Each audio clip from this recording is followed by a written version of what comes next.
Vamos a ir a la enseñanza. Hace 8 días estábamos hablando de qué era vencer, como lo dice Apocalipsis, ¿no? Apocalipsis capítulo 2. Apocalipsis capítulo 2, versículo 12 en adelante, vamos a leerlo, dice: esto escribe el ángel de la iglesia en Pérgamo. El que tiene la espada aguda de 2 filos dice esto.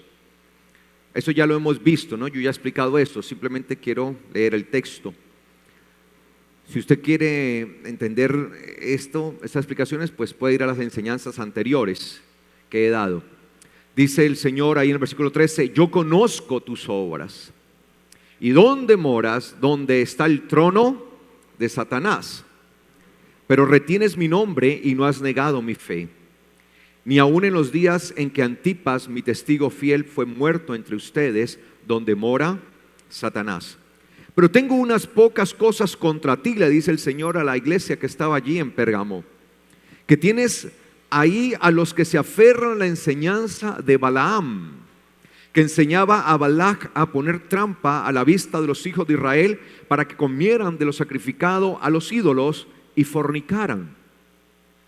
Y así te estás aferrando a la enseñanza de los nicolaitas, la que yo aborrezco. El Señor le decía a ellos: si ustedes practican, ¿sí?, la enseñanza de Balaam, recuerde que Balaam fue un falso profeta, ¿sí?, que la Biblia lo llama como adivino, lo llama, ¿sí?, adivino, en tiempos de Moisés, que intentó en varias ocasiones maldecir a Israel, pero no pudo. Y como no pudo, entonces dice la Biblia que Balaam le enseñó una estrategia al rey moabita Balac para que pudiera hacer caer ¿a quién? A Israel. Entonces le enseñó que más bien los sedujeran por medio de sus mujeres y los invitaran a sus convites, a sus fiestas, a sus juergas, a las fiestas que tenían destinadas para sus dioses. En este caso, ellos participaban de las fiestas al dios de ellos llamado Baal Peor. ¿Cómo se llamaba el dios de los moabitas? Baal Peor. Y a este dios le hacían unas fiestas en honor a él. E Israel terminó participando de esas fiestas, ¿sí?, de manera muy sutil, en esas comidas y todo esto, ¿no?, de lo cual le hablaba yo días atrás, que de manera muy sutil el enemigo nos lleva y a veces terminamos participando en cosas que no deberíamos participar. Y muchas veces participamos en cosas de esas por no ofender a las personas, por no ofender a mi familia, por no ofender a mis amigos, ¿sí? Por ejemplo, yo he conocido casos en los que una familia está alegre por el nacimiento de un nuevo integrante, ¿sí? Y el nacimiento de un bebé pues trae alegría primeramente a sus padres, a sus abuelos, a los tíos. Creo que eso es un acontecimiento muy especial cuando nace un nuevo miembro de la familia, ¿cierto? Y aquí en Colombia se acostumbra, o en gran parte de Latinoamérica, en algunos países, se acostumbra a que los niños los bautizan de bebés. Y el bautismo de niños tiene un trasfondo totalmente pagano. ¿De dónde nace el bautismo de niños? Nace de una práctica dedicada a un dios llamado Moloch. A un dios llamado Moloch. Y era una práctica y era un ritual de sacrificio que se hacía de los primogénitos, sobre los cuales se echaba agua para purificarles y luego se sacrificaban. Y algunos dirán: no, pero es que aquí no se sacrifican, aquí se están bautizando a Dios. Y de hecho la doctrina católica enseña que quien no es bautizado de esa manera no tiene parte dentro de la doctrina, dentro del catolicismo, es expulsado, y al ser expulsado, al no ser parte del catolicismo, pues no tiene la esperanza de salvación. Imagínense, o sea, lo condenan. Y usted ve que entonces nace el niño y lo primero que la gente piensa es el bautismo. ¿Y cómo hace la mayoría de la gente el bautismo? Van, lo presentan a los pocos días de haber nacido, a los meses, lo presentan y luego terminan en una gran rumba con trago y con todo. ¿Cierto o no? Porque la gente más que eso está pensando es en ¿qué? en la rumba. Entonces participan de una actividad de esa. Entonces llega y lo llaman, vea, los espero para el bautizo de su sobrino, ¿no? Entonces muchas veces uno, sí, hermanita, sí, hermanito, no, yo sí voy a estar. Y uno sabiendo la verdad, y muchas veces por no ofender, participamos de eso. Entonces, si yo voy a participar y estoy allí, estoy viendo que mi familia está participando de una actividad totalmente pagana. El problema era que dentro de las actividades paganas que se hacían a los dioses, dice la Biblia que quienes reciben la adoración de esas actividades paganas, ¿quiénes son? ¿Quiénes? Los demonios. Es decir, que usted está participando en adoración, ¿sí? No tendrás otros dioses delante de mi primer mandamiento. Yo soy Yahweh tu Dios. No tendrás otros dioses delante de mí. Entonces está quebrantando el primer mandamiento de la ley de Dios allí. Entonces le está dando adoración porque está tomando a esos dioses. Ay, no, pero ¿qué tiene de malo? Eso es algo tan inocente, aquí no está haciendo nada de malo. Estoy acompañando a mi hermano. Pero al usted acompañarle, le está avalando eso. Y si usted que es luz, por ejemplo, usted que es luz, va a participar de las obras infructuosas de las tinieblas, entonces la misma luz ha venido a hacer ¿qué? Oscuridad. ¿Y cómo podrán ser iluminados los que están en oscuridad si la misma luz termina siendo tinieblas? Entonces esa es la perfecta oportunidad que uno tiene para hablarle con sinceridad y con amor a la familia. Si es mi hermano o mi hermana, mira, el bautizo de tu sobrino, vamos a hacerlo. No, hermano, no, hermana, yo no puedo participar de esto, ya que eso es participar de una actividad totalmente pagana. Y empiezo a hablarle a la persona y empiezo a decirle, la palabra enseña, no tendrás otros dioses delante de mí. Y si la persona se enojó, se molestó, pues que se enoje o se moleste. Pero usted ha sembrado ¿qué?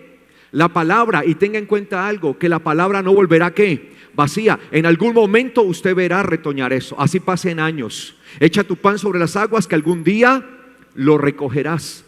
Pero si usted dice, sí, yo voy por vergüenza. No, es que ¿cómo lo va a hacer desplante a mi hermano, a mi hermana? ¿Y qué va a decir mi papá y mi mamá? Que no, yo no le voy a hacer ese desplante. Aquí estoy. Ay, qué lindo. Ay, venga, yo les tomo la foto. Ay, hermoso. Nunca van a poder entender qué es lo que están haciendo, porque no ha sido tocado su conciencia, no ha sido tocada. Y yo sé que muchos me dicen por eso que yo soy fanático. No, este es mucho fanático religioso, pero no entienden que los fanáticos religiosos son ellos porque participan precisamente de actos que tienen trasfondo totalmente satánico, diabólico. De eso se trata. Entonces eso hizo Balaam. Como no pudieron por las malas, le enseñó a Balac a tenderle trampa a Israel. Entonces hágalo por las buenas. Entonces invítelo a Israel a las comidas, a las fiestas que ustedes celebran en honor a Baal Peor. Y por eso cuando vemos en las escrituras, en el libro de Números, dice que así se unió, en el capítulo 25, versículo 3, dice que así se unió, se enyugó Israel con Baal Peor. Israel terminó ¿qué? Unido a Baal Peor. Entonces, mis amados hermanos, o agradamos a Dios o agradamos ¿a quién? A los hombres.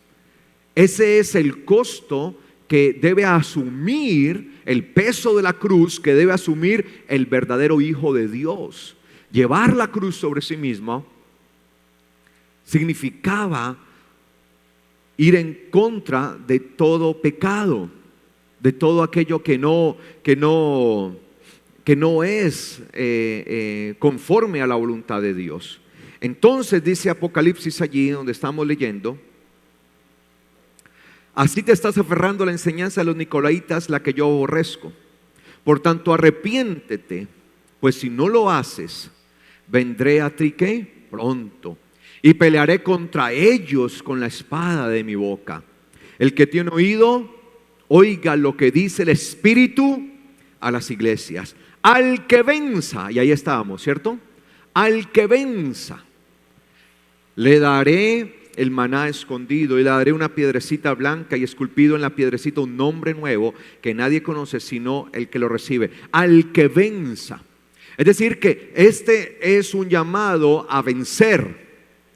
Y hace 8 días estábamos viendo a qué se nos llama a vencer. Se nos llama a vencer ¿a qué? Al mundo, ¿sí? Veamos allí lo que dicen las escrituras al respecto. Primera de Juan 5. Ahí estábamos, primera de Juan 5. Al que venza. ¿Y vencer a quién? Al mundo.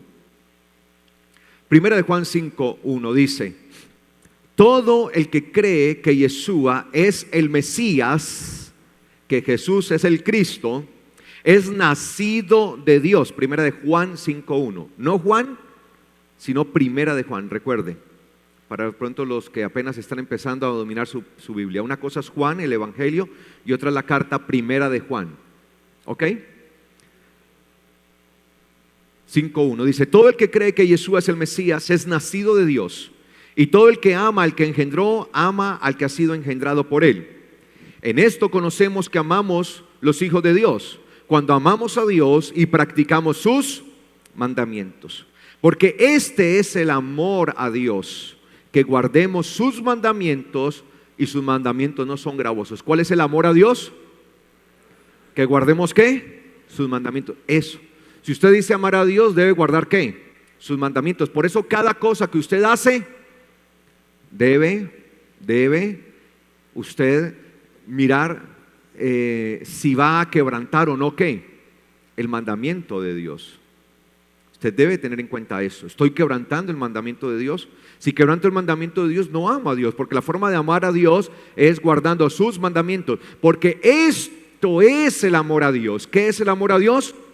Guardar sus mandamientos. Y sus mandamientos no son cargosos, pesados, gravosos, como algunos lo quieren hacer ver. Si alguien le dice a usted que los mandamientos son pesados y cargosos y que nadie los puede llevar, ojo, ese es Satanás hablando a través de esa persona.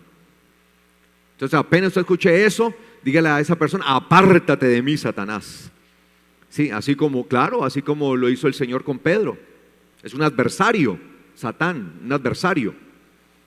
Porque todo el que es nacido de Dios vence al mundo. Entonces, ¿quiénes son los que vencen al mundo?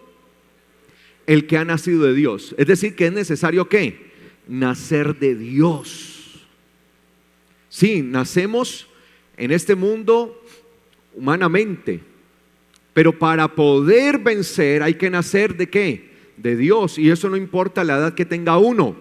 Eso fue lo que vivió Nicodemo, un personaje muy influyente dentro de Israel. Dice la Biblia que Nicodemo era maestro de Israel, parte de los principales sacerdotes en Israel, y tuvo un encuentro con el Señor. Y el Señor le advierte a Nicodemo que a pesar de todo el conocimiento que él tenía, no entendía las cosas, porque uno puede tener una cantidad de conocimiento y no entender las cosas. Y el Señor empieza a hablarle y le dice a Nicodemo que era necesario nacer ¿qué? De nuevo. Que el que no naciera del agua y del Espíritu, y eso lo vamos a explicar más adelante, no podría tener la vida eterna. Y el Señor le está hablando esto a Nicodemo, y Nicodemo le sale con las del chavo al Señor. Sí, porque Nicodemo, después de que el Señor le dice eso, Nicodemo le pregunta: ¿y cómo es posible que un hombre viejo como yo pueda volver al vientre de su madre? Uy, yo creo que, yo hubiera sido el Señor, loco, un cocacho, ¿cierto? Y se ve por la respuesta del Señor, se ve la situación que experimentó el Señor en eso. Porque el Señor le dice: ¿cómo, Nicodemo? Tú siendo maestro de Israel y no entiendes lo que te digo. Que esto me lo diga otra persona, bueno, está bien, no conoce. Pero tú, un maestro de Israel, y no entiendes lo que te digo. Uy, al Señor le tocaba soportar. Él también fue tentado en todo. Yo creo que en ese momento humanamente tal vez él sintió lo que yo sentiría. ¿Sí? Toma. ¿no? Ahí, de una vez. Porque a veces los seres humanos nos queremos cerrar a las cosas ¿de quién? De Dios. Y parece que lo hiciéramos de adrede, ¿sí? Que nos cerráramos. No puedes nacer, no puedes entrar al reino de Dios si no naces de nuevo. Por tanto, hay que nacer de nuevo. Eso lo vamos a ver más adelante, ¿sí? Hay que nacer. Dice acá, ¿quién es el que vence al mundo? Todo el que es nacido de Dios. Y esta es la victoria que ha vencido al mundo, nuestra fe. ¿Nuestra fe en quién? ¿Nuestra fe en quién? En Yeshua Mesías, en Jesucristo. ¿Quién es el que vence el mundo? Es la pregunta. ¿Quién es el que vence al mundo? ¿Quién vence al mundo? Dice el versículo 5. ¿Quién es el que vence al mundo? Léalo, versículo 5. ¿Quién es el que vence al mundo? El que cree que Yeshua es el Hijo de Dios. ¿Quién es el que vence al mundo? El que cree que Jesús es el Hijo de Dios, que Yeshua es el Hijo de Dios. ¿Sí? Yo uso la palabra Yeshua siempre en consonancia al nombre hebreo del Señor, pero no es incorrecto que usted diga Jesús, ¿sí? Se puede decir Jesús o Yeshua, pero quiero dar siempre como el nombre que Él tuvo como tal, Yeshua. Jesús es una transliteración del nombre al español, ¿ok? Entonces, ¿quién es el que vence al mundo? El que cree que Jesús es el Hijo de Dios. Mire esto, nuestra fe es la que vence, pero ¿quién es el que vence? El que cree que Jesús es el Hijo de Dios, que Yeshua es el Hijo de Dios. Entonces, muchas veces nosotros aceptamos, sí, Jesús es el Hijo de Dios. Ah, claro, Yeshua es el Hijo de Dios. Sí, yo creo que Él es el Hijo de Dios. Y para la mayoría de los creyentes, Él es el Hijo de Dios. Pero la pregunta es, ¿qué significa que Él sea el Hijo de Dios? Y cuando usted le pregunta a un creyente qué significa que Él sea el Hijo de Dios, la mayoría de los creyentes no saben responder. Creen que Jesús es el Hijo de Dios, pero no saben qué significa que Él sea Hijo de Dios. Y nosotros no se trata de simplemente creamos que Él es Hijo de Dios, porque si yo voy a creer que Él es Hijo de Dios, yo debo saber por qué Él es el Hijo de Dios, o sea, ¿por qué es llamado Hijo de Dios? Muchos dicen, es que se le llama Hijo de Dios por su parte divina. Y ya. Por su parte divina y ya, por eso se le llamaba Hijo de Dios. ¿Sí? Hijo de hombre por su parte humana. Hijo de Dios por su parte divina. Y listo. Con la siguiente pregunta, no es así de sencillo. En realidad no es que el nombre Hijo de Dios está mostrando la parte divina de Yeshua e Hijo de hombre está mostrando la parte humana. De hecho, eso no es correcto. No es correcto en sí. Porque hay algo que nosotros debemos entender. Yeshua se hizo hombre totalmente, 100% hombre. Él no se hizo un semidios. Él se hizo hombre a tal grado que se sometió a nacer como todos los mortales, por medio del vientre de una mujer. No sé si me hago entender. O sea, Él no apareció en la escena del mundo disfrazado de hombre, se sometió. Dice que por eso Él rehusó, Él se despojó de toda su gloria de Dios que tenía para hacerse ¿qué? Hombre. Y por eso es que hay algunos que se excusan en que, no es que como Jesús era Dios y hombre al mismo tiempo, por eso Él pudo vencer el pecado. No, Yeshua venció el pecado siendo 100% hombre. Solo que había algo en Él que le guiaba a toda verdad, que había sido ungido con el Espíritu Santo, y lo vamos a ver más adelante también. Había sido ungido con el Espíritu Santo, el mismo Espíritu que usted y yo tenemos hoy como herederos de la gloria de Dios, amén, porque dice la palabra que nosotros somos coherederos de la gloria de Dios, y esa gloria que Él tuvo de estar lleno y ungido del Espíritu de Dios, del Espíritu Santo, del Espíritu que el Padre mismo le dio, es la misma herencia que nosotros tenemos. Y por eso, por su Espíritu es que somos vencedores, amén. Por el mismo Espíritu que venció Él, nosotros podemos vencer. Entonces, ¿quién es el que vence al mundo? todo el que cree que Yeshua es el Hijo de Dios. ¿Qué significa ser hijo de Dios? Vayamos a Éxodo capítulo 4, versículo 22 y 23. Empecemos desde allá atrás.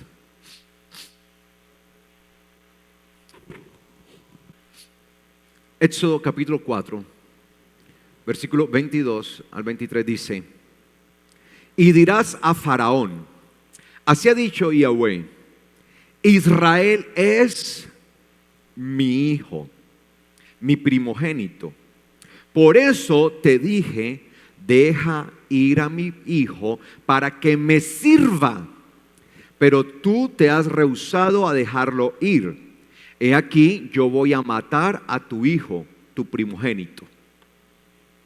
Cuando nosotros observamos este texto, el eterno Dios le da un mensaje claro a Moisés para ser transmitido a Faraón. Y le dice, tú vas a ir ante Faraón y le vas a decir, así dice Yahweh, Israel es mi hijo. ¿Cómo era visto Israel para el eterno Dios? Como hijo. ¿Y por qué Israel era visto como hijo para Dios? Sencillamente por el significado propio de la palabra hijo. Tal vez la palabra hijo en español no nos dice mucho respecto a lo que la Biblia en realidad quiere enseñar. La palabra hijo, que se ha traducido como hijo en ese texto, es la palabra ben. Ben, la forma de decir hijo en hebreo, ben. La palabra ben, que se traduce comúnmente como hijo y que significa hijo, viene de una raíz que es la raíz hebrea baná. La palabra baná significa construir, construir. Se habla de una construcción.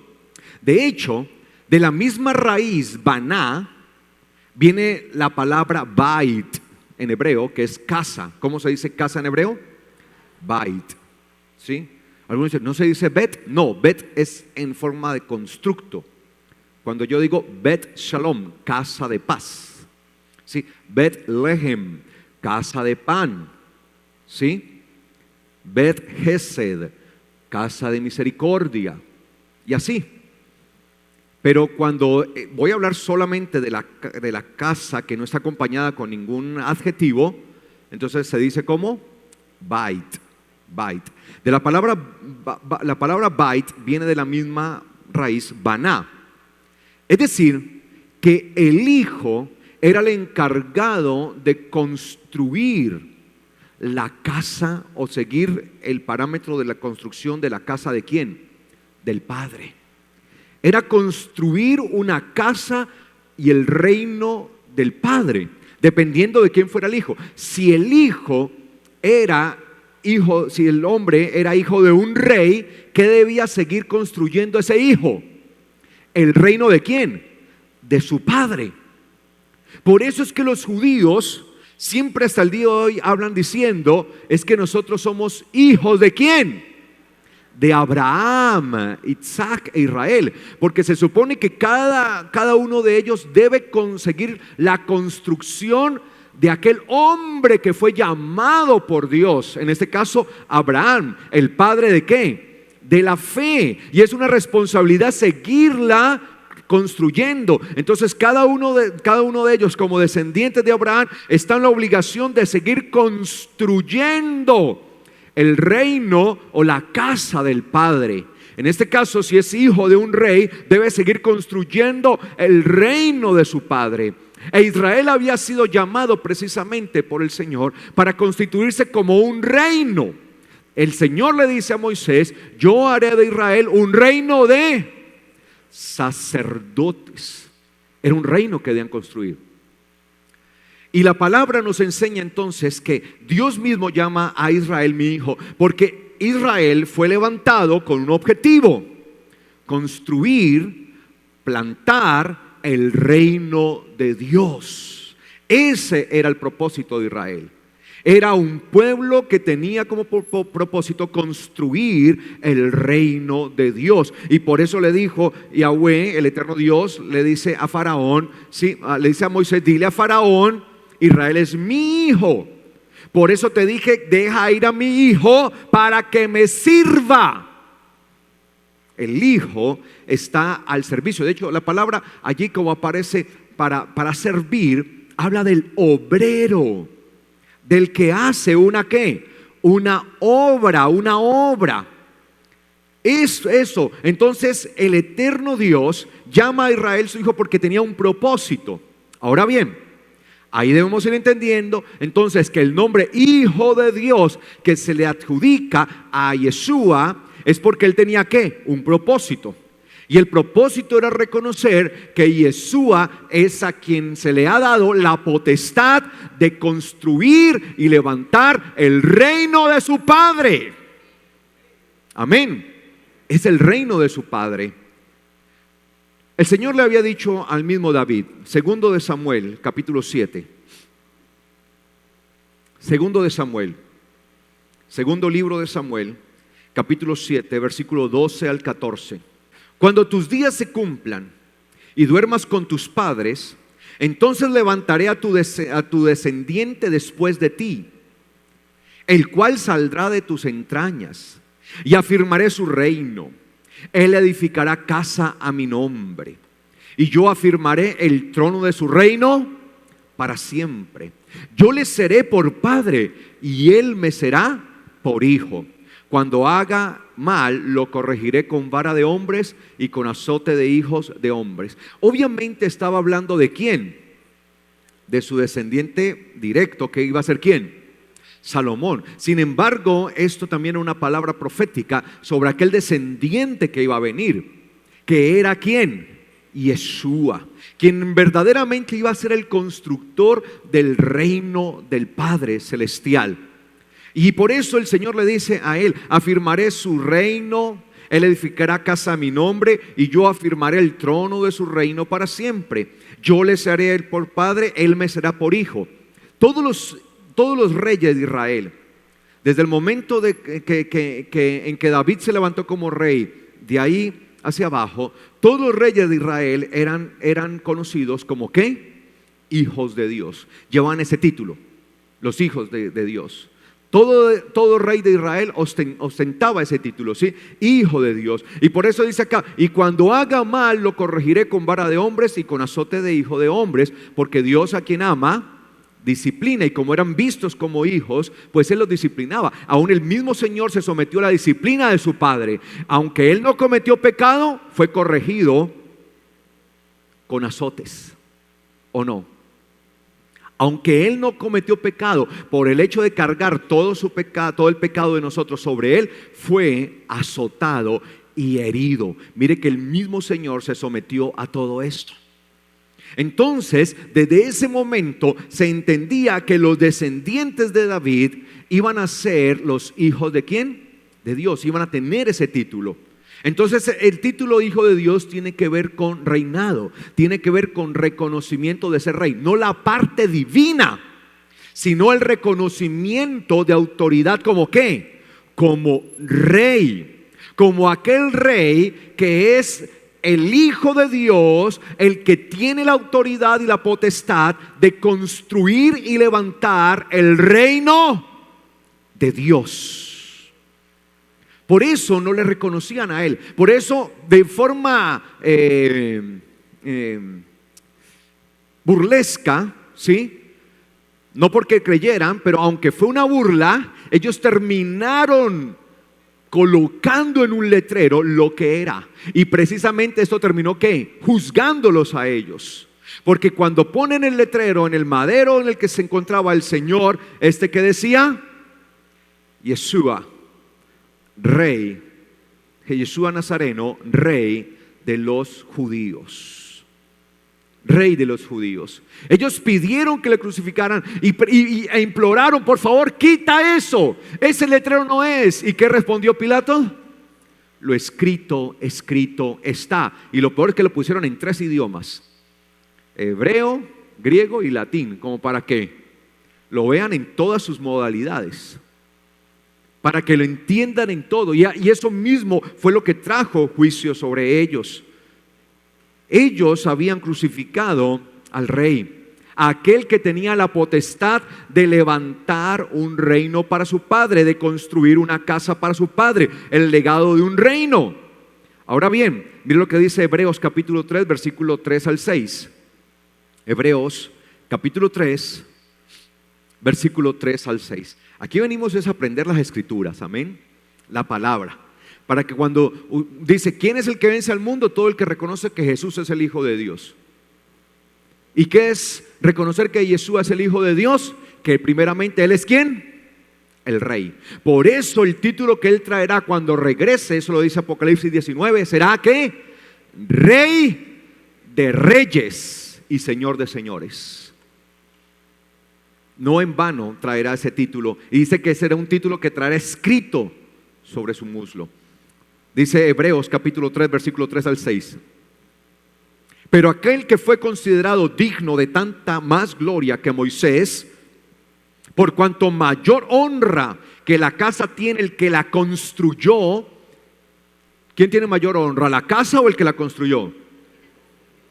Bueno, porque toda casa es construida por alguno, pero el que hizo todas las cosas es ¿quién? Dios.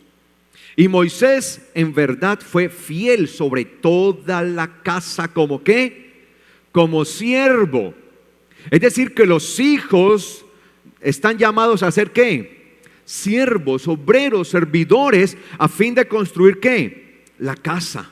Y Moisés dice que fue fiel sobre toda la casa como siervo para testimonio de las cosas que se habían de decir. Pero el Mesías estará como hijo sobre su casa, la cual casa somos nosotros, si nos aferramos a la confianza y a gloriarnos en la esperanza. Entonces hace un paralelo entre Moisés y Yeshua. Y dice que si Moisés fue fiel a aquella casa que fue construida con mano de hombre, ¿cuánta más gloria tendrá aquel, el Mesías, quien está como hijo? ¿Cómo qué? Hijo, porque Él es el ¿qué? El Ben, el Hijo de Dios. Él es el Ben. Nosotros somos hijos de Dios también. Y aunque los reyes de Israel eran vistos como hijos de Dios, ellos eran vistos como unos hijos de Dios, pero Yeshua es el Hijo de Dios. Amén. Y acá Él está como hijo sobre su casa, no simplemente como un hijo, sino aquel que es el hijo sobre la casa. Es decir, que quien reconoce que Yeshua es el Hijo de Dios, entiende que es el único que tiene la potestad de construir una casa para su Padre. Por eso Yeshua dijo un día, recorriendo la ciudad de Jerusalén con sus discípulos, los discípulos estaban extasiados con el gran templo que estaba construido en Jerusalén. Y ellos le decían, mira, maestro, qué grandes edificios enormes estos, los que componían el templo en Jerusalén. Y el Señor, ¿qué dijo? Derriben ese templo y lo levantaré en 3 días. Y los que lo escucharon dijeron, este tipo está loco. 46 años tomó la reconstrucción de ese templo y tú lo levantarás en 3 días. Lo que ellos no entendían era que estaba hablando de ¿quién? De sí mismo. Porque al estar presente el Hijo, aquel templo ya no tenía ningún tipo de relevancia, pues toda la importancia ahora recaía en aquel que levantaría un templo, no de mano humana. Porque aquel templo había sido reconstruido ¿por quién? Por Herodes. ¿Lo recuerdan? Herodes mismo. 46 años tomó la reconstrucción y tú lo vas a levantar en 3 días. No entendían. Por tanto, si reconocían que Yeshua era el Mesías, tenían que reconocer que ahora Él era el que estaba levantando ¿qué? El templo, que era el que tenía la potestad de levantar una casa para su Padre y establecer un reino para su Padre. Si le reconocían como Hijo de Dios, tenían que haberle reconocido como Rey. Y si le reconocían como Rey, eso significaba que tenían que estar sujetos a su voluntad. Tenían que estar sujetos a su gobierno. Por eso, ¿quién es el que vence? Dice Juan, el que reconoce, el que cree que Jesús es el Hijo de Dios. Cuando yo creo que Jesús es el Hijo de Dios, que Yeshua es el Hijo de Dios, lo que estoy reconociendo es que Él es el verdadero Rey y que fuera de Él no hay otro Rey, que Él es el Rey de reyes y que Él es el Señor de señores, a quien el Padre le dio toda potestad y toda autoridad. Por tanto, yo debo sujetarme a la voluntad de Yeshua, el Mesías. Yo debo sujetarme a su reino y debo vivir conforme a lo que Él dijo. Si me aman, guarden mis mandamientos, debo sujetarme a su gobierno y paso a ser un siervo del Mesías. Por tanto, si yo digo que Yeshua es el Hijo de Dios, ¿cuántos creen que Yeshua es el Hijo de Dios? Es porque estoy sometido a su voluntad. ¿Estamos sometidos a su voluntad? ¿Estamos haciendo de acuerdo a sus mandamientos? ¿Estamos viviendo de acuerdo a su palabra? No es simplemente decir, sí, yo creo que Jesús es el Hijo de Dios. De hecho, con más veras se me demandará a mí. Porque si yo creía que Él era el Hijo de Dios, entonces estaba aceptando que era el Rey. Y si yo no vivo conforme a su voluntad, significaría que estaba haciendo afrenta directa al reino de Yeshua. Entonces uno trata de decir, sí, yo creo que Él es el Hijo de Dios. Porque ¿qué significa que Él sea el Hijo de Dios? ¿Qué significa que yo crea que Él es el Hijo de Dios? Creer que Él es el Hijo de Dios es entonces reconocer que Él es mi Rey. Si yo soy su Rey, soy su siervo. Y si soy su siervo, debo vivir conforme a su voluntad. Debo vivir conforme a sus mandamientos. Debo vivir para Él. Debo hacer lo que Él me manda, lo que Él dice, lo que dice su palabra. Mire lo que implica creer que Jesús es ¿qué? El Hijo de Dios. No era un simple título. Sí que Él es divino. Significaba todo esto. Por eso dice, me fascina Hebreos, la forma en que lo dice. Y Moisés en verdad fue fiel sobre toda la casa como siervo, para testimonio de las cosas que se habían de decir. Todo esto fue como un ¿qué? Testimonio. Pero el Mesías estará como hijo sobre su casa, la cual casa somos nosotros. No se trata de un templo hecho de piedras, se trata de la naturaleza de un templo espiritual. Si nos aferramos a la confianza y a gloriarnos en la esperanza. De allí, mis amados hermanos, que por eso en el mismo Crónicas capítulo 22 versículo 10, hablando nuevamente, se le dijo sobre Salomón, dijo: Él edificará una casa a mi nombre, será para mí un hijo y yo seré para él un padre, y afirmaré el trono de su reino sobre Israel para siempre. Primero de Crónicas 22:10. Primero de Crónicas 22:10. Él edificará una casa a mi nombre, será para mí un hijo, y yo seré para él un padre, y afirmaré el trono de su reino sobre Israel. ¿Para qué?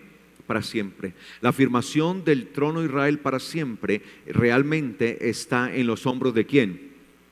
Del Mesías. Ese era el propósito. Por tanto, en la tradición judía, escúcheme bien, que se desarrolló respecto a los legados de los reyes, en la tradición judía, cada vez que un rey llegaba al trono de Israel, pues todos los reyes, sobre todo la parte de Judá, porque recuerda que hubo un momento que Israel se dividió en dos.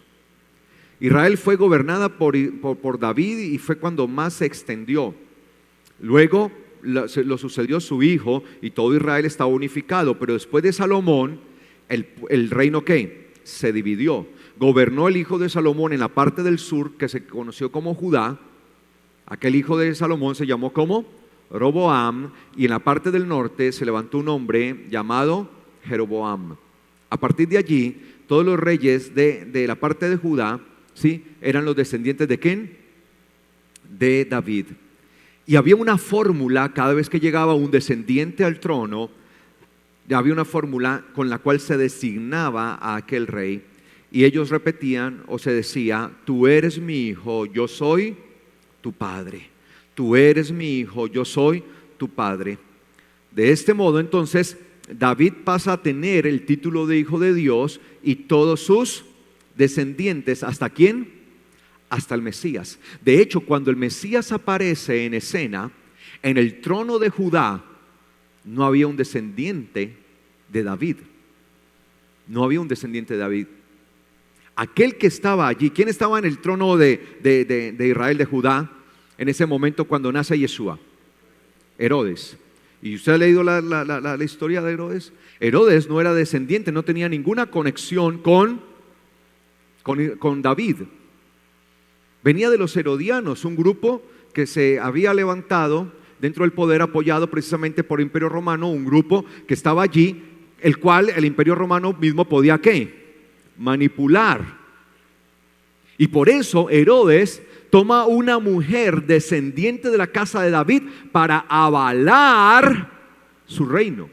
Pero no se trataba de que se casara con una hija descendiente de la casa de David. Se trataba de que fuera un descendiente directo de la casa de David. De ahí que si le hubieran reconocido a él como hijo de Dios, el tiempo de Herodes estaba acabado. Porque el verdadero rey había aparecido. Por eso cuando Herodes recibe la noticia de los 3 reyes magos, Melchor, Gaspar y Baltasar, amén. Bueno, los pongo a prueba a veces, ¿no? ¿Sí? Cuando Herodes recibe la visita de los 3 reyes magos, amén. Bueno, de los 3 sabios o magos, ¿sí? La palabra magos allí debe entenderse como sabio. De los 3 sabios que venían ¿de dónde? ¿Si eran 3? O cuando, a ver, fin, ¿qué? 1, 2, la Trinidad. Cuando recibió la visita de los magos, ¿sí? De aquellos, dicen que eran 3 porque lo sacan por deducción: incienso, mirra y oro. Pero pues, no, como tal no lo dice. Entonces cuando vinieron aquellos sabios de Oriente y se presentaron ante Herodes diciendo: hemos visto el testimonio de la estrella, ¿sí?, que nos ha conducido hasta aquí, porque el Mesías, el rey, ellos llegan preguntando: ¿dónde está el rey de los judíos? Llegan preguntando, o sea, imagínense, está Herodes ahí. Ellos sabían que él era ¿quién? El rey, porque llegan precisamente hasta palacio. Y está el rey allí, y delante de él le preguntan: ¿dónde está el rey de los judíos? Pues entonces tal vez Herodes hubiera podido decir: yo, no así, ¿no? Como el chavo, el chapulín. Y él se perturba, dice que se perturbó y hubo una gran confusión en toda Jerusalén, una confusión terrible. ¿Cómo así? El Mesías, ya, claro, él no era legítimo. Había un ilegal en el trono. Y por eso les dice: cuando vayan y sepan dónde ha nacido, entonces regresen, por favor, y me dan informes para yo ¿qué? Para yo también ir a ¿qué? A adorarlo. ¿Sí? Imagínense. Estaba en juego el trono. Por eso todo el que aceptaba que Yeshua era el Hijo de Dios, de una u otra manera, estaba desaprobando el reino humano que estaba allí. Y muchas veces el ser hijo de Dios no significa desaprobar el reino humano, porque comúnmente el reino humano es contrario al reino de Dios. Lo veíamos hace 8 días, que muchas veces el mundo nos quiere llevar por su corriente, pero que nosotros somos los que estamos llamados a ir en contra de la corriente. Ir en contra de la corriente.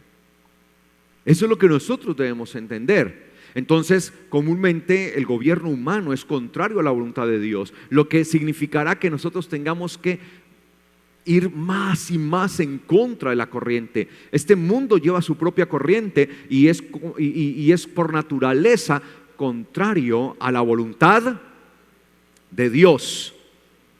Entonces, siempre se veía desde ese momento a los descendientes de David como hijos de Dios. Como hijo de Dios. Este era un título entonces que daba reconocimiento a aquel que lo llevaba como rey, como la autoridad, como aquel que tiene la potestad de poder levantar el reino del Padre, tiene la potestad de solidificar y de edificar el reino de Dios. Por eso en su epílogo, Juan, en su evangelio, ya en la parte del epílogo, encontramos en Juan 20:31 lo siguiente. Juan 20:31. Pero estas cosas, estas señales, se han escrito para que crean que Yeshua es el Mesías, el Hijo de Dios, y creyendo tengan vida en su nombre. ¿Para qué fueron escritos todas aquellas cartas, todos los evangelios? ¿Cuál fue el propósito de escribir todos estos evangelios? Que quedaran como ¿qué? Como testimonio, como el testimonio vivo, para que podamos creer que Yeshua es ¿quién? El Mesías. Y lo más impactante es que no es el testimonio de un hombre, sino de muchos hombres.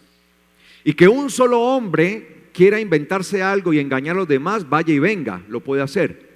Pero poner de acuerdo a muchos hombres en la misma mentira, en el mismo engaño, y sostener un engaño hasta el día de hoy, eso es imposible. Que dos se pongan de acuerdo para estafar, bien, pero poner a una multitud de discípulos, porque no fueron solamente los apóstoles, fueron todos los discípulos del Señor quienes dieron ¿qué? Testimonio. Aparte del testimonio de los evangelios, hay muchos otros testimonios que nosotros no tenemos tal vez en nuestra Biblia como parte del canon, pero hay cantidad de testimonios extrabíblicos que no fueron metidos dentro del canon, que dan cuenta de lo que es Yeshua. Y se entiende, mis amados hermanos, entonces que Yeshua es ¿quién? El Mesías, el Hijo de Dios. ¿Quién es Yeshua? El Mesías, el Hijo de Dios. Y creyendo tengan vida en su nombre. Cuando yo acepto que Yeshua es el Hijo de Dios, estoy aceptando que Él es el Rey y que Él es el que tiene el poder, la potestad de construir una casa, un reino para su Padre, y por eso tendré vida en su nombre. Ahora, del título Hijo de Dios, entonces también se desprende el título Hijo de Hombre. ¿Sí? Hijo de Hombre. Entonces, ¿quién es el que vence al mundo? Todo aquel que cree que Yeshua es ¿quién? Hijo de Dios. Ser hijo de Dios implicaba también ser hijo de ¿qué? De hombre. Entonces muchas veces se explica que la expresión hijo de hombre se usa es para identificar su parte humana y ya. Pero en realidad la expresión hijo de hombre va más allá de expresar su parte humana. Cuando nosotros vemos en qué contexto se utilizaba este título de hijo de hombre, lo primero que encontramos es lo dicho por Daniel. Daniel capítulo 7, versículo 13 y 14. Daniel 7, 13 y 14. Daniel 7, 13 al 14. ¿Lo tiene? Libro de Daniel, capítulo 7, versículo 13 y 14 dice: miraba yo en la visión de la noche y vi que en las nubes del cielo venía un hijo de hombre, el cual vino hasta el anciano de días y se acercó delante de él y le fue dado el dominio, gloria y reino para que todos los pueblos, naciones y lenguas ¿qué? Los sirvieran. Su dominio es dominio eterno que nunca pasará y su reino es uno que nunca será destruido.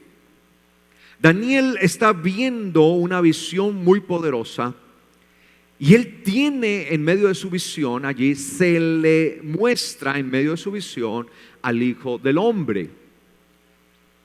Es decir, él por medio de la visión vio ¿a quién?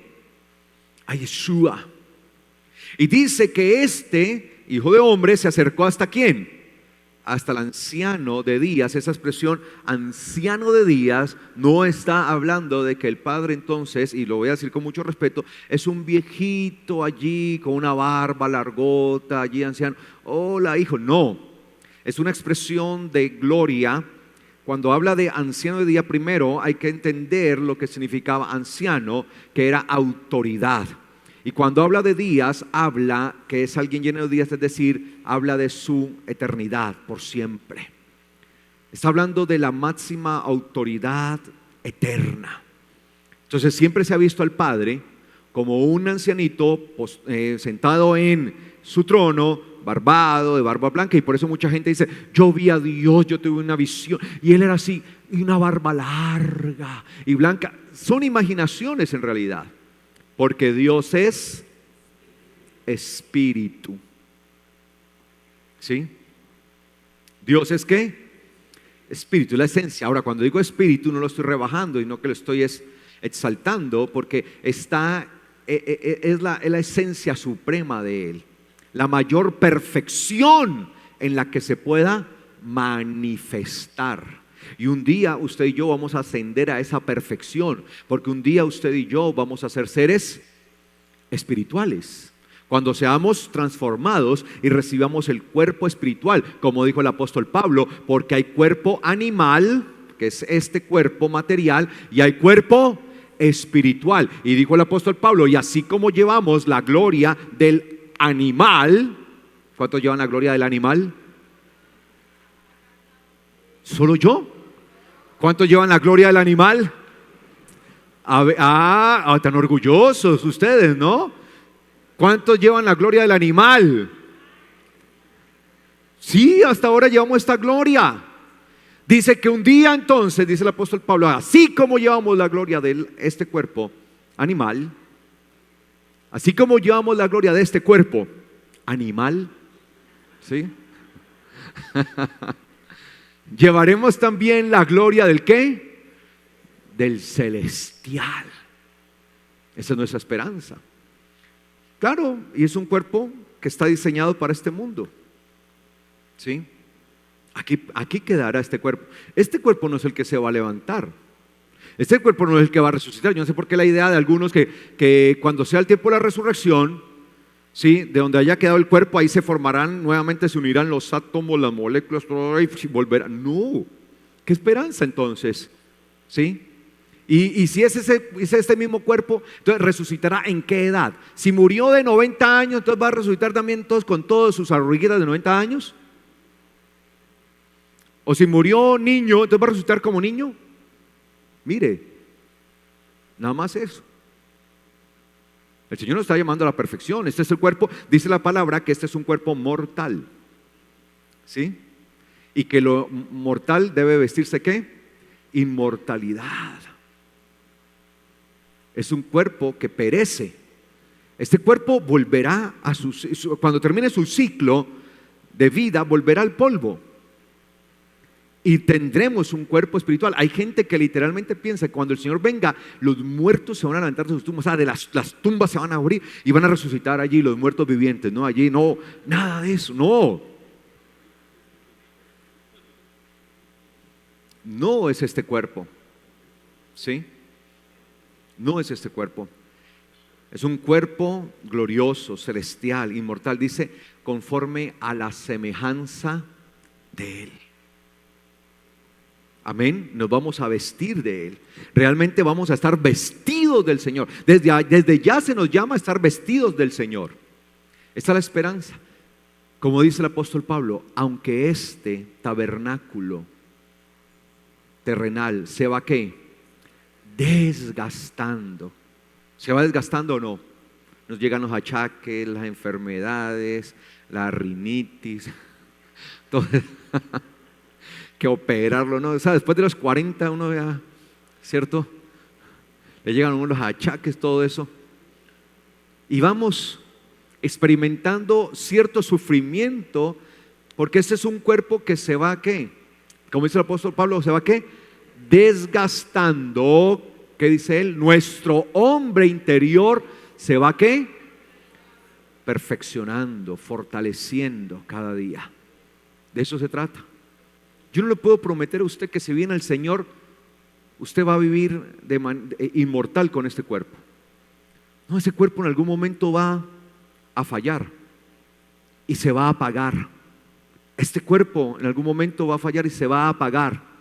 Pero mi gloria es que tendré la redención y el cuerpo espiritual, que seré a la semejanza de Él. Amén, amén. ¿Cuántos quieren ser conforme a la semejanza de Él? Hacia eso nos proyectamos. Obviamente cuide el cuerpo bien, cuídelo. Si usted lo administra bien, tal vez no sufra tanto. Sí, porque no es lo mismo un cuerpo que es entregado a comer fritos, azúcares, a comer, bueno, de todo, no hacer ejercicio, no cuidarse, no tomar agua y todo eso, a uno que se cuida, ¿sí? Que, hombre, voy a hacer ejercicio, voy a alimentarme bien, voy a tomar suficiente agua, más bien, en vez de tantos fritos, más ensaladas, más cosas, o sea, comer, tener una vida saludable, no tomar, no fumar. Yo a veces digo, ¿será que la gente no sabe leer? El exceso de alcohol es perjudicial para la salud, pero una botella de aguardiente, 2 copas ya es exceso. La gente piensa que el exceso es tomarse el guacal completo. No. Si usted se toma una copa de aguardiente y le hacen una prueba de alcoholemia, ya le marca. Significa que hubo ¿qué? Exceso ya. O se le marca. Tómese una copa de aguardiente, salga, conduzca su carro, lo para un agente de tránsito, le hacen la prueba de alcoholemia y le da por lo menos 1. Le marca de una vez. Una copa, pero es que me tomé una copita. Ya. ¿Y el agente de tránsito qué? Lo multa.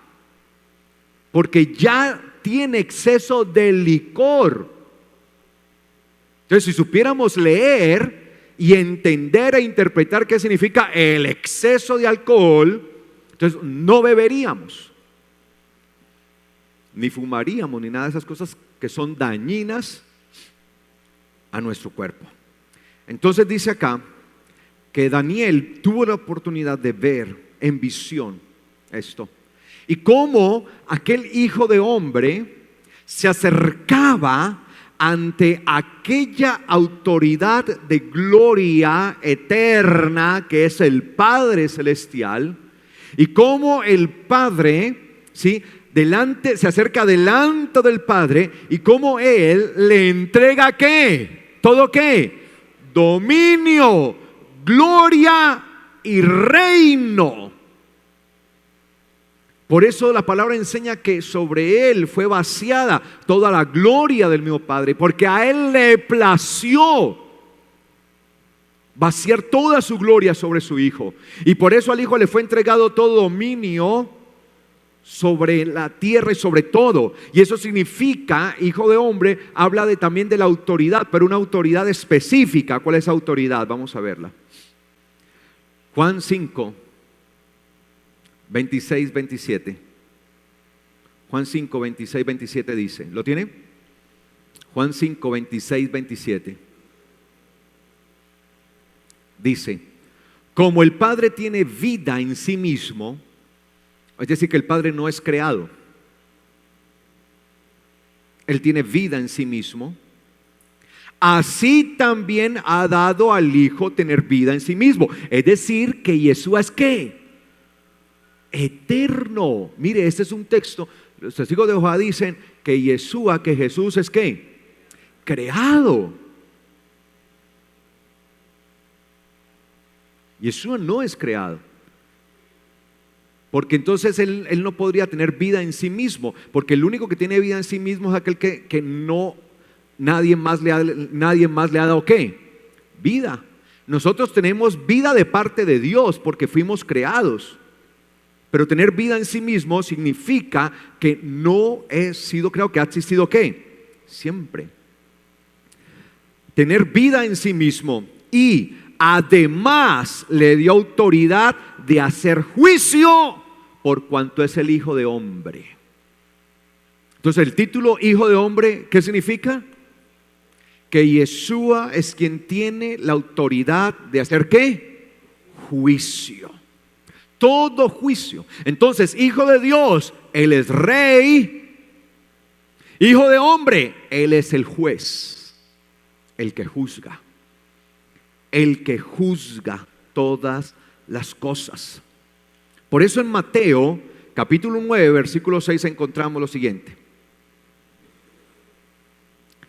Allí en Mateo, capítulo 9, nos encontramos con una historia de un hombre que es llevado ante el Señor. Y aquel hombre estaba, ¿qué? Paralítico. Y el Señor le dice a él que le perdona sus pecados, y todos los fariseos y la clase religiosa que estaba allí se asombraron y dijeron: este es un blasfemo. ¿Cómo tú, siendo un simple mortal, dices que puedes perdonar los pecados? Entonces el Señor les pone una prueba. Y por eso el Señor le dice: ¿qué es más fácil? Decir, tus pecados te son perdonados, o levántate y anda. Si ellos dicen, no, pues levántate y anda, entonces el Señor le dice: entonces ordénenle al paralítico que se levante y ande. Y al ordenarle a ellos no hubiera pasado ¿qué? Nada. Se suponía que eso era más fácil.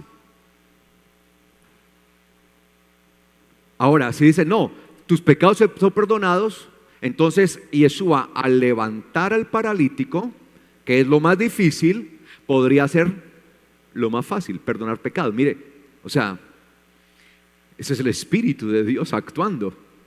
Ahí vemos al Espíritu de Dios actuando en la vida de Yeshua con sabiduría, con poder. Y eso es lo mismo que el Espíritu de Dios hace en la vida de nosotros cuando nosotros lo permitimos. Cuando usted vive para el Señor y quiere realmente agradarle a Él y hacer las cosas para Él, el Espíritu de Dios actuará de esa manera en su vida. Entonces no le respondieron, porque por donde contestaran, por ahí les daba. Entonces, como no responde, entonces mire lo que le dice el Señor. Mateo 9:6. Pues para que sepan, para que conozcan que el Hijo del Hombre tiene autoridad en la tierra para perdonar pecados, dijo entonces al paralítico: levántate, toma tu camilla y vete a tu casa. ¿Y qué pasó con el paralítico? Dice que inmediatamente ¿qué? Se levantó y recogió su camilla y se fue. Levántate. Quedaron totalmente callados. Para que sepan que el Hijo del Hombre tiene autoridad de hacer juicio. Para que sepan que el Hijo del Hombre tiene autoridad de perdonar. Ahora, si Él tiene la autoridad de perdonar, ¿qué es lo que Él perdona? El pecado. Y si tiene autoridad de perdonar, ¿quién es el que perdona? ¿Quién es el que imputa de cargos o no? ¿Quién es el que lo hace? El juez. El juez tiene la autoridad de decirle: no, yo a usted le perdono, le absuelvo o le declaro ¿qué? Culpable. Nuevamente se presenta como ¿qué? Como juez. En pocas palabras, con este hombre le está diciendo: yo soy juez y hoy como juez dicto sentencia sobre él. Tus pecados te son perdonados. Pero al mismo momento que estaba diciendo a él: tus pecados te son perdonados, le está diciendo: y ustedes quedan como culpables y reos del pecado, porque no quisieron creer en él. Es decir, que él es el juez, la autoridad suprema que va a juzgar.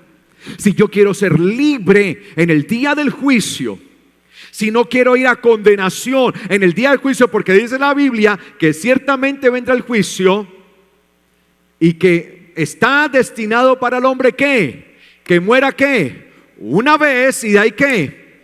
El juicio. Eso es lo que está destinado para los hombres, que mueren una vez y de ahí el juicio. Cuando yo esté en el día del juicio, si yo he reconocido a Él como juez, como rey, y he apelado a su gran misericordia que Él ha extendido sobre mí y me ha acogido a su grande gracia, entonces en el día del juicio será absuelto: tus pecados te han sido perdonados. Pero si no, si yo llego ante Él con mi egolatría, con mi altivez, con mi vanidad de no haberme sujetado y sometido a la voluntad de aquel a quien ha sido entregado todo el dominio, el poder y el reino, ese día seré hallado culpable, y como culpable la muerte. De ahí, mis amados, que nosotros debamos entender por qué Juan decía que el que vence al mundo es el que ha creído que Yeshua es el Hijo de Dios, por lo que implica la naturaleza de ser Hijo de Dios.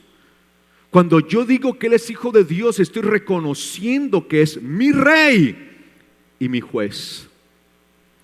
Y como Rey, me extenderá el manto de su reino a favor si le reconozco y me sujeto como siervo.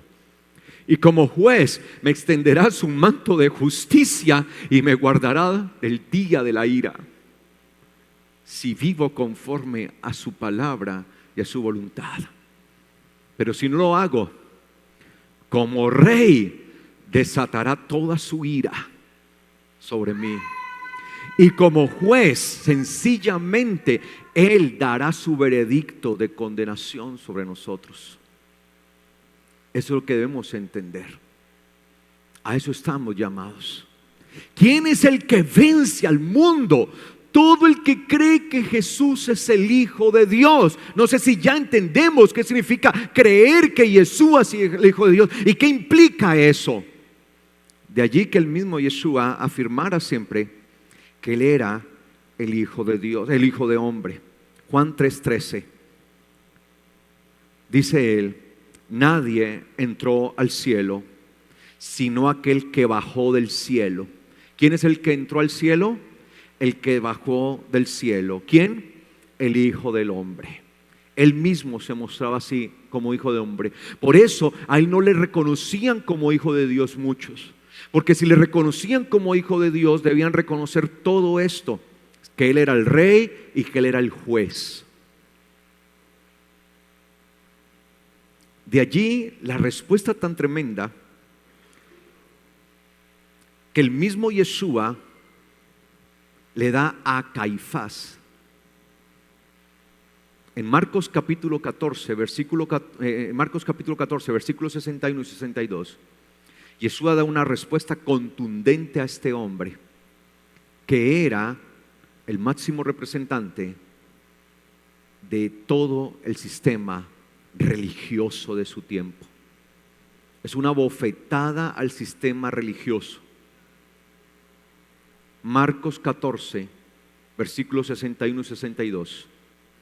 Caifás mismo, en presencia de todos los que le acompañaban, en medio de un juicio injusto, están juzgando al juez. Tremendo eso. Están juzgando al juez. Su ignorancia lo lleva a eso.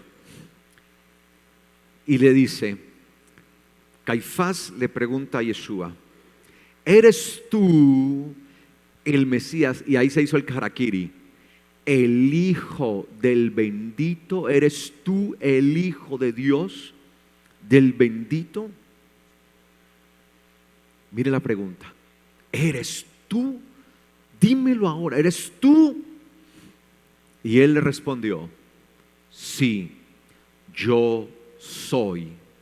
Inmediatamente le dice: y verán al Hijo del Hombre sentado a la diestra del poder, viniendo en las nubes del cielo. Inmediatamente lo remite ¿a dónde? ¿A lo dicho por quién? Por Daniel. Y verán al Hijo del Hombre venir en poder en las nubes del cielo. Él dijo: soy el Hijo del bendito, soy aquel del cual se había profetizado, del cual se había hablado en antaño, aquel a quien se le dio todo dominio, poder y gloria. Y al obligar a Yeshua a hacer esa confesión, y al no aceptarla, Caifás, él mismo y los que estaban con él estarían quedando como reos de muerte delante de quien va a ser su juez el día de mañana. Un día ellos fueron los jueces de Yeshua y lo condenaron a muerte en esta vida. Pero el día de mañana ellos mismos se tendrán que enfrentar ahora a Yeshua y las cosas se habrán cambiado. Y aunque Yeshua quedó por ellos reo de muerte en esta vida, ellos habrán de quedar reos de muerte por la eternidad, por no haberle aceptado. Es algo bien tremendo esto, mis amados. Por eso, nosotros sabemos que en Yeshua está toda autoridad. Entonces, volviendo a lo que dice Juan, a la pregunta que hace Juan, ¿quién es el que vence al mundo? Cuando él pregunta allí, ¿quién es el que vence al mundo? Allí en primera de Juan 5:5, ¿quién es el que vence al mundo? Recuerde, al que venciere se le va a dar una serie de beneficios. Pero ¿quién es el que vence al mundo? El que cree que Yeshua es el Hijo de Dios. Y ya hoy entendemos de manera panorámica y muy sencilla, rápidamente, qué significa ser hijo de Dios. ¿Cuántos creen que Yeshua es el Hijo de Dios? Colóquense de pies, por favor, en esta mañana.